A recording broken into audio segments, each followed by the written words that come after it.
تمام تعریفیں اس اللہ کے لیے ہیں جس نے مومنوں کے دلوں میں خشیت اور رقت الہی پیدا کی، اور میں گواہی دیتا ہوں کہ اللہ رب العزت کے سوا کوئی معبود برحق نہیں ہے، اور میں گواہی دیتا ہوں کہ ہمارے نبی و سردار محمد صلی اللہ علیہ وسلم اس کے بندے اور رسول ہیں۔ اللہ تعالیٰ درود و سلام نازل فرمائے نبی صلی اللہ علیہ وسلم پر، آپ کی آل پر اور صحابہ کرام پر۔ حمد و صلات کے بعد میں اپنے آپ کو اور آپ سب کو اللہ تعالیٰ کے تقوی کی وصیت کرتا ہوں۔ ارشاد باری تعالیٰ ہے، سچے مومن تو وہ ہیں جب ان کے سامنے اللہ کا ذکر کیا جائے تو ان کے دل کانپ اٹھتے ہیں، اور جب اللہ کی آیات انہیں سنائی جائے تو ان کا ایمان بڑھ جاتا ہے اور وہ اپنے پروردگار پر بھروسہ رکھتے ہیں۔ یہ ان دلوں کی نمایاں صفت اور بلند مقام و مرتبہ بیان کیا گیا ہے جن کی نشانی قرآن کریم نے یہ بیان کی ہے کہ وہ خوف الہی سے لرزتے اور کانپتے ہیں۔ یہ وہ دل ہے جن کے نہا خانوں میں ایمان سرایت کر چکا ہے اور جن کے گوشے گوشے پر خشیت الہی طاری ہوتی ہے، چنانچہ وہ دل عظمت و جلال اور مقبولیت کے اعلیٰ مقام پر فائز ہے، اور پروردگار نے ان کی تعریف و توصیف کے ساتھ ساتھ حسن انجام کا ذکر کرتے ہوئے ان کا خوب تذکیہ فرمایا ہے۔ واضح و نصیحت اور قرآن مجید کی آیات سن کر ایک مومن یقیناً خوف الہی محسوس کرتا ہے، اس کا دل روشن ہو جاتا ہے، اس کے رونگٹے کھڑے ہو جاتے ہیں اور اس کی روح آسمان جوار الہی میں منڈلانے لگتی ہے۔ خوف الہی سے لبریز یہی وہ دل ہے جو ایمانی حلافت کا ذائقہ چکھتے ہیں، اطاعت الہی کی لذت سے لطف اندوز ہوتے ہیں، فتنوں اور شکوک و شبہات کے آگے بند باندھتے ہیں اور روحانی بیماریوں سے محفوظ رہتے ہیں، اور عقل مند لوگ وہی ہیں جو بلند و بالا مقام و مرتبے تک پہنچنے کی کوشش میں لگے رہتے ہیں۔ اللہ سبحانہ و تعالیٰ کے خوف کے ساتھ ساتھ تعظیم الہی سے دلوں کا کانپنا اور لرزنا یہ مومنوں کی خاص خوبیوں میں سے ہے۔ زبان کو مسلسل ذکر الہی میں مصروف رکھنا دلوں میں خوف الہی پیدا کرنے کے اسباب میں سے ہے۔ اسی میں دلوں کی طہارت اور پاکی، جسموں کی اصلاح، نفوس کا تزکیہ اور سرگوشیوں کی حلاوت مضمر ہے۔ ارشاد باری تعالیٰ ہے، اور آج بھی کرنے والوں کو خوشخبری سنا دیجیے، وہ لوگ ہیں کہ جب اللہ کا ذکر کیا جاتا ہے تو ان کا دل ڈر جاتے ہیں، جب انہیں واضح و نصیحت کی گئی تو انہوں نے اس سے قبول کیا، اور جب انہیں ڈرایا گیا تو وہ ڈر گئے، اسی لیے ان کے دل خوف الہی سے لرزنے والے بن گئے۔ اذکار میں سے سب سے عظیم ذکر اللہ رب العزت کی کتاب قرآن کریم کی تلاوت ہے، اور اس کی آیات کو خوبصورت لب و لہجے میں گنگنا کر پڑھنا ہے، جیسا کہ ارشاد باری تعالیٰ ہے۔ اللہ نے بہترین کلام نازل کیا جو ایسی کتاب ہے جس کے مضامین ملتے جلتے اور بار بار دہرائے جاتے ہیں، جن سے ان لوگوں کے رونگٹے کھڑے ہو جاتے ہیں جو اپنے پروردگار سے ڈرتے ہیں، پھر ان کی جلدیں اور ان کے دل نرم ہو کر اللہ کے ذکر کی طرف راغب ہو جاتے ہیں۔ جو شخص پوری توجہ سے کتاب اللہ کو پڑھے گا، اپنے سینے کو اس کے لیے کشادہ کرے گا اور اسی کے مطابق زندگی بسر کرے گا، اس کا دل نرم پڑ جائے گا، اس میں خوف الہی پیدا ہوگا، اور اس کا یہ عمل اللہ تعالیٰ کی خشیت اور اس سے شرم و حیا کا سبب ہوگا، اور ایمان میں اضافے کا سبب بھی بنے گا۔ اگر ہم نے دل کو ایسی چیزوں سے بھر رکھا ہے جو دل کے درمیان اور نصیحت الہی سے فیضیابی کے درمیان رکاوٹ ہے، تو دل کی حیات و بقا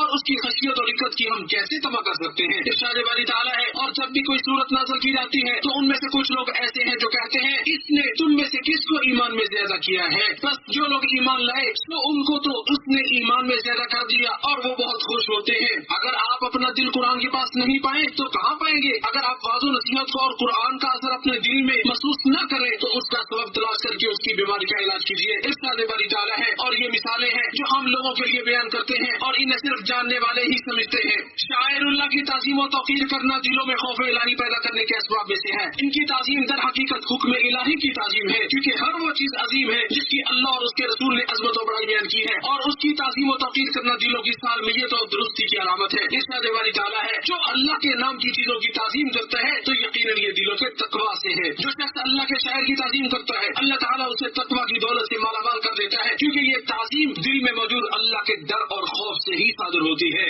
خوف الہی پیدا کرنے کے اسباب میں سے یہ بھی ہے دل کو اس علم کا مرکز بنایا جائے جو علم اسماء الحسنی اور صفات علیہ کے ذریعے انسان کو معرفت الہی تک پہنچاتا ہے۔ ارشاد باری تعالیٰ ہے، اور تاکہ وہ لوگ جنہیں علم دیا گیا جان لیں کہ بے شک وہی تیرے رب کی طرف سے حق ہے تو وہ اس پر ایمان لے آئے، بس ان کے دل اس کے لیے عاجز ہو جائے، کیونکہ نبی صلی اللہ علیہ وسلم اپنے پروردگار کو سب سے زیادہ جاننے والے تھے، اس لیے سب سے زیادہ اللہ تعالیٰ سے ڈرنے والے بھی تھے۔ ارشاد باری تعالیٰ ہے، اللہ سے تو اس کے بندوں میں سے صرف جاننے والے ہی ڈرتے ہیں۔ دل میں خوف الہی پیدا ہونے کے اسباب میں سے یہ بھی ہے کہ آدمی توبہ کرنے میں بالکل غفلت نہ برتے، مسلسل استغفار کرتا رہے اور اللہ اللہ کی طرف لوٹنے میں جلدی کرے، کیونکہ دلوں کی پاکیزگی بخشنے والے ان امور کے بغیر دل میں کبھی خوف الہی پیدا نہیں ہو سکتا۔ بھلا بیمار دل میں خوف الہی کیسے پیدا ہو سکتا ہے، اور غافل دل میں خشیت الہی کیسے پیدا ہو سکتی ہے؟ ارشاد باری تعالیٰ ہے اگر تم دونوں اللہ کی جناب میں توبہ کرو تو بہتر، ورنہ تمہارے دل تو مائل بھی ہو چکے ہیں۔ اور دوسری جگہ ارشاد باری تعالیٰ ہے بے شک جو لوگ اللہ سے ڈرتے ہیں جب انہیں کوئی خطرہ شیطان کی طرف سے آتا ہے تو وہ یاد میں لگ جاتے ہیں، پھر اچانک ان کی آنکھیں کھل جاتی ہیں۔ نیکی اور بھلائی کے کام کرنے، بخشش و خیرات کرنے کو معمول بنانے اور طرح طرح کے احسانات کرنے سے بھی انسان کا دل نرم ہوتا ہے، اس میں رقت و خشیت الہی پیدا ہوتی ہے۔ ایک آدمی نے رسول اللہ صلی اللہ علیہ وسلم سے جب اپنی کساوت قلبی کی شکایت کی تو آپ صلی اللہ علیہ وسلم نے فرمایا اگر تم اپنے دل کو نرم کرنا چاہتے ہو تو مسکین کو کھانا کھلاؤ اور یتیم کے سر پہ ہاتھ پھیرو۔ اسی طرح موت کو بکثرت یاد کرنا، ہم وقت اس کے لیے تیار رہنا بھی انسان کو آخرت کی یاد دلاتا ہے، اسے دنیا سے کنارہ کش اور بے رغبت کر دیتا ہے، مردہ دلوں میں زندگی کی روح پھونکتا ہے اور انہیں خواب غفلت سے بیدار کرتا ہے۔ ارشاد باری تعالیٰ ہے بے شک اس میں اس شخص کے لیے بڑی عبرت ہے جس کے پاس سمجھنے والا دل ہو یا وہ متوجہ ہو کر بات کی طرف کان ہی لگاتا ہو۔ جو شخص مسلسل اپنے دل کی پاسبانی اور نگرانی کرتا رہتا ہے اور اللہ کے ساتھ راستے کا معاملہ کرتا ہے، اللہ تعالیٰ اسے جنت کی طرف جانے والے راستوں کی رہنمائی کر دیتا ہے اور اسے صراط مستقیم پر ثابت قدمی عطا فرما دیتا ہے۔ ارشاد باری تعالیٰ ہے اور جنہوں نے ہمارے لیے کوشش کی ہم انہیں ضرور اپنی راہیں سمجھا دیں گے۔ اہل بصیرت اپنے دلوں کی دیکھ بھال کرتے رہتے ہیں کیونکہ بندوں کے دل اللہ کی دو انگلیوں کے درمیان ہوتے ہیں اور ان کو جیسے چاہے پھیر دیتا ہے۔ ارشاد نبوی ہے عربی میں دل کو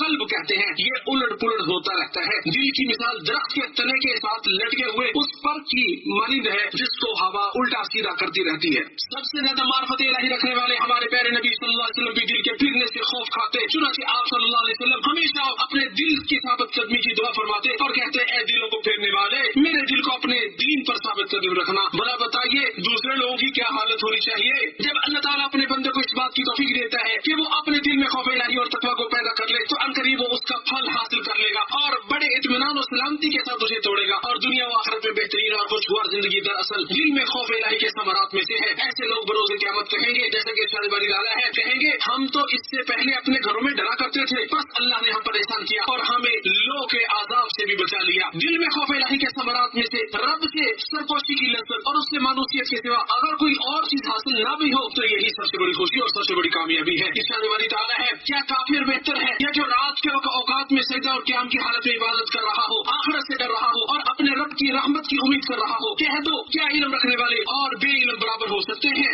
سمجھتے وہی ہیں جو عقل والے ہیں۔ جب انہوں نے اپنی راحت اور سکون کی لذت کو رب کی خاطر قربان کیا تو اللہ نے انہیں اپنی اطاعت و فرمانبرداری کی مٹھاس اور اپنے ساتھ سرگوشی کی لذت سے سرفراز کر دیا۔ ارشاد باری تعالیٰ ہے اپنے بستروں سے اٹھ کر اپنے رب کو خوف اور امید سے پکارتے ہیں اور ہمارے دیے ہوئے میں سے کچھ خرچ بھی کرتے ہیں۔ دل کی خشیت کے ثمرات و فوائد میں سے یہ بھی ہے کہ انسان کو خیر و بھلائی کی طرف سبقت کرنے اور اللہ کی پکار پر لبیک کہنے پر ابھارتی ہے۔ چنانچہ جب زکریا علیہ السلام نے اپنے پروردگار کو پکارا اے میرے پروردگار مجھے تنہا نہ چھوڑنا اور تو ہی بہترین وارث ہے، تو اللہ تعالیٰ نے فرمایا تو ان کی بھی ہم نے دعا قبول کی اور انہیں یحییٰ عطا کیا اور ان کی بیوی کو اولاد کے قابل بنا دیا۔ یہ سب لوگ بھلائی کے کاموں کی طرف لپکتے تھے اور ہمیں شوق اور خوف سے پکارتے تھے اور یہ سب ہمارے آگے جھکنے والے تھے۔ دل میں جس قدر خوف اور خشیت ہوگی اسی قدر فطروں اور شہوتوں سے حفاظت ہوگی، اسی قدر اللہ تعالیٰ اس کے اندر ایمان کی محبت ڈال دے گا اور ایمان سے اس کے دل کو مستقل کر دے گا۔ اسی طرح ایسے دل والا انسان کبھی فساد و بگاڑ پیدا کرنے والوں کی راہ پر بھی نہیں چلے گا بلکہ وہ مامون و محفوظ ہوگا، معاشرے کے امن و امان میں اپنا کردار ادا کرے گا، کیونکہ کامل مسلمان وہ ہے جس کی زبان اور ہاتھ سے دوسرے مسلمان محفوظ رہے۔ یہی وہ صفت ہے جس سے آدم علیہ السلام کے 2 بیٹوں میں سے ایک بیٹا متصف تھا، جیسا کہ ارشاد باری تعالیٰ ہے وہ تو میرے قتل کے لیے دست درازی کرے لیکن میں تیرے قتل کی طرف ہرگز ہاتھ نہیں بڑھاؤں گا، میں تو پروردگار عالم اللہ تعالیٰ سے خوف کھاتا ہوں۔ اللہ تعالیٰ میرے اور آپ کے لیے قرآن عظیم کو بابرکت بنائے، مجھے اور آپ کو اس کی آیات اور ذکر حکیم سے نفع پہنچائے۔ میں اپنی بات کو مکمل کرتا ہوں۔ اللہ عظیم عظمت والے اللہ تعالیٰ سے اپنے لیے اور آپ سب کے لیے استغفار کرتا ہوں، تم سب بھی اللہ تعالیٰ سے استغفار کرو، یقیناً وہ بخشنے والا بڑا ہی مہربان ہے۔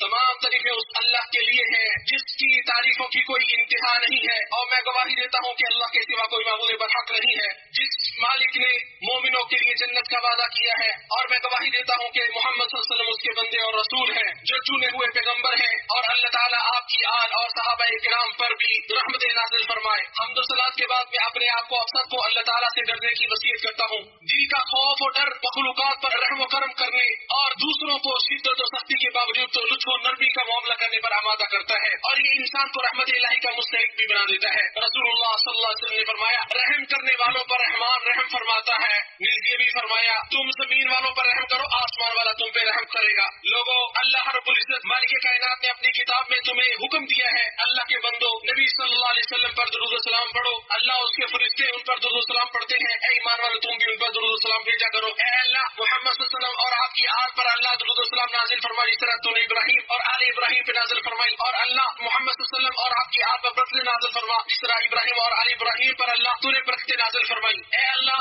میں تجھ سے جنت اور جنت کے قریب کرنے والے قول و عمل کا سوال کرتا ہوں اور جو ہمیں جنت سے قریب کر دے اور ہم جہنم کی آگ سے تیری پناہ چاہتے ہیں، اور ہر ایسے قول و فعل سے بھی جو ہمیں جہنم کے قریب کر دے۔ اے اللہ ہم تجھ سے ہر بھلائی کا سوال کرتے ہیں، خواہ وہ جلدی ملنے والی ہے یا دیر سے، ہم اسے جانتے ہیں یا نہیں جانتے، ہر اس برائی سے تیری پناہ مانگتے ہیں جو جلدی آنے والی ہے یا دیر سے، ہم اسے جانتے ہیں یا نہیں جانتے۔ اے اللہ ہم تجھ سے خیر و بھلائی کی ابتدا و انتہا، اس کی جامع چیزوں، اس کے اول و آخر اور ظاہر و باطن کا سوال کرتے ہیں اور جنت میں بلند درجات کا سوال کرتے ہیں۔ اے ہمارے پروردگار ہماری مدد فرما، ہمارے خلاف کسی کی مدد نہ کرنا، ہماری تائید و نصرت فرما، ہمیں عزت دے، ہمیں ذلیل نہ کرنا، ہمارے حق میں تدبیر فرما، ہمارے خلاف تدبیر نہ کرنا، ہماری رہنمائی فرما اور ہدایت کو ہمارے لیے آسان کر دے، اور جو ہمارے خلاف بغاوت کرے اس کے مقابلے میں ہماری مدد فرما۔ اے اللہ ہماری توبہ قبول فرما، ہمارے گناہوں کو دھو دے، ہماری دلیل کو مضبوط بنا، ہماری زبان کو درستی عطا کر اور ہمارے دلوں سے حقد و حسد کو نکال دے۔ اے اللہ تو بہت زیادہ بخشنے والا اور معافی کو پسند کرنے والا ہے، لہذا ہمیں معاف فرما۔ اے اللہ ہم تیری نعمت کے ظاہر ہونے، تیری دی ہوئی عافیت کے پھر جانے، تیری ناگہانی گرفت سے اور تیری ہر قسم کی ناراضی سے پناہ مانگتے ہیں۔ اے اللہ ہم عاجز آ جانے اور سستیوں کا علی کا شکار ہو جانے سے، بزدلی و بخیلی سے،